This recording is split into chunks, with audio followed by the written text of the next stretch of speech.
Ka Fit India Run 4.0 ka balong ka way ni kichingi kop marathon balapan long da ka office u district sports officer Ribhoy district kalapan shong shit ikilai spa san phongot tam ki bakan thum nadu ki khon samla kan thei bat shinrang ki hybrid bat ki rangba ki bala san hakarta ki bala shim banta shirhem yakane kichingi kop mare lapan long hakalai puwai tarik risau ar hajar ar phaulai nadu ka por nyo baji men stem bat ka bala sedang ban mare nadu ka indoor stadium jong ka shnong Saiden bat penkun hadu ka NSCA indoor stadium umlang kedai ha ka bala yo ban ka we ya kalama kum kada ka jing sedang do ba RB Shadam presiden ka RBDSA ha ka jing don lang uba Bobby L Nongben uba de DSO Ribhoy lambat ki we officer lapan kot ki kate jing ko mare da ka bala sam ki khusnam shi ki nong jam ki bala yo ra e ka nam la adu ha kate jing ko marathon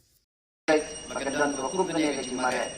Kanya kecil mare kalau nak mencari kecil kecil kia yuki, bagamet kepat yuki kalau kaba fit, bat hakan juga poru pemilong kiberiu kiba biang lut, hakan physical fitness. Jadi kata berbala pelong ya kan. Bat bah mengapit ia kini fit India Run. Ikamle hadi city lani hadi nongba. Nama kiberiu bersong hadi nong store. Haposor, kimio menteri berkata, ini kinong gendong, kibat jelek belaman kesni, ru ladang ila kabha tang menteri ini along exercise man kesni meni. Nantara ji kena ne baro ini kena nongrep bawan lagi beduk, jadi nongrep sudah baladang isa makna hangne aga sor nongpo ru, imbapun nangi kini kena gorep. Kene bade ka sulong lo kabat hiwera bibi, bade simenta. Bade hiwera bibi man kesni. Kapenki yang kami kepat juga, kekar beli fitness.